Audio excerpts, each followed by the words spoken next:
Cruel King Bramble. I was able to get this guy this past weekend. This was the second event that you could farm to get him. I had to take a little bit of time to check him out, but I've been enjoying him. He has been a nice addition to the team. So I've basically farmed him as much as possible during the weekend. Just focused on him, used all my energy that way. I farmed the whole 100 to get him right away and then just kept farming. I'm hoping that they'll have another event before too long and I can finish up and get him to that 4th and then 5th star. You can see I've got 75 out of 100 on the way to getting that 4th star. So I was working pretty hard for him. As it is, his stats are pretty good. So look at his traits real quick. He is armored, which is really nice. And he's got a couple of these passives. The first one is Tribal Leader, increasing the attack for all goblin allies. Anyone who's watched some of the other videos may know that there's a certain Chief Nub Nub. It's very dear to my heart. It's great to have some buffs for him. And then the Goblin Crusade, which is increasing crit and skill for all goblin allies. And again, a really nice buff to have for Chief Nub Nub. Increasing crit means that his Team Mend on crit skill goes off even more often, and that increase on skill means that the heals heal for even more. So really nice combination to have them together. Overall, his attack and defense are really good. They're not quite at the peak. They're not like quite up to Igorok standards. But again, when you get these passive buffs, when he's actually in the field being used out in campaign mode or doing dungeon raids, those stats go even higher. For comparison, on the same level, Igorok's got like 2,500 health right now. So this health is, significantly less than that. But if you've got Chief Nub Nub in the party, he gives, at the first level, a 15% increase to the health, and then once you ascend him, a 25% increase to health for all goblins. So again, if you pair them together, those passive buffs for goblins really add up quickly, increasing the attack, crit, and health, and skill as well. So otherwise, resistances that you would expect. Let's look at his abilities. When I saw a Goblin Dance Party used by some other players, I knew this was going to be his starting skill, and I wasn't too excited about it. A team buff is nice, but it's not, it's not healing, and it's not doing massive damage to the other team, so I was a little bit worried. It turns out this multiplier is so high that it's really effective, especially if you place him well in your team. If you put him as the first member in your team so he gets to go first, he can buff all the rest of the attacks. I've seen a lot of people that are doing raids that don't seem to understand this concept or the turn order, because they'll put him as their second or third. They'll put Igorok first or somebody else first, and then use Goblin Dance Party after other teammates have already gone, and it just doesn't make a whole lot of sense to me. You should put him at the beginning of your party, buff everybody, and then take advantage of that massive damage increase. So you get the damage increase and that higher crit rate. Look at his next ascension. It takes a lot to ascend him. You can see, looking at all the further that I have to go here. The only nice thing, now that I'm getting further and further up into higher levels, the drop rates for the higher rarity evos has gone up significantly. So that part I can say for certain that's really helped out. Higher levels, I think partly the rate is going up, and partly on average the levels have more stages in them, and that seems to really help out too. And then his next ascension skill, this Overlord's Blitz, I've seen this used as well in raiding, and it does a pretty good amount of damage. It's not overwhelming. It would be nice if it would, say, have a increased number of random enemies or something like that, but it does do quite a bit of damage, and it looks like he can lead with that skill on defending. So pretty good. We're going to change things up for this one, and I thought I would do a little bit of gameplay with him and show what it looks like buffing for my current party. I'm actually using him in my campaign party now. I'm going to cut and show a little bit of that. Alright, let's show a little gameplay with the Bramble. I do this level here. It's recommended 38. I'm still on 37. So we're one level up to give us a little bit of challenge. I start with Bramble. I mentioned getting him in there first for his buff. You get Igor, and then Tasumi, and Chief Nub. Nice thing, Tasumi is now the weakest player here in terms of his ability to take hits, but he provides a 15% increase to the attack of all nature-based allies. So he's going to further boost all those nature type.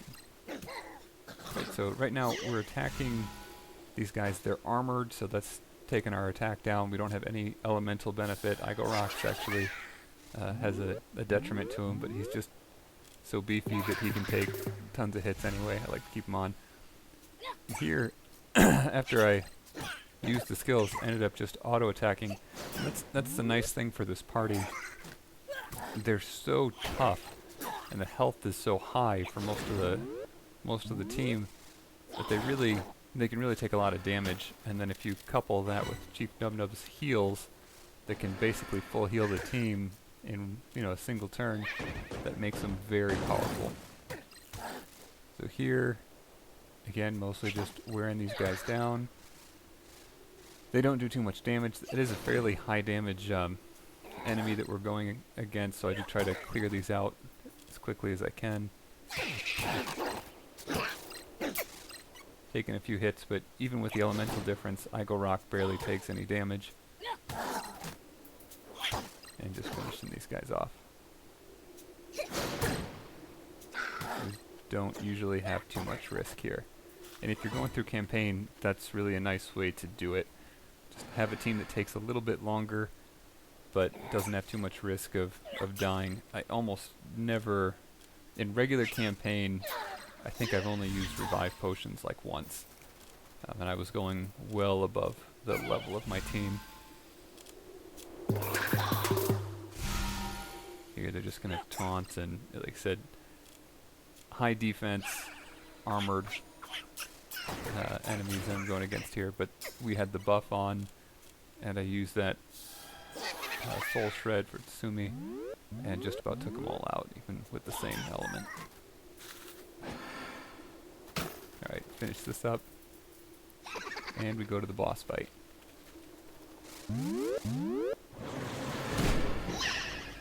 So we got this guy and a couple high damage ones to go with him. All my stuff is basically on cooldown. We get the double chomp to try to take out a little bit of the high damage guys. Took a nice hit from the boss, but we just heal right through it.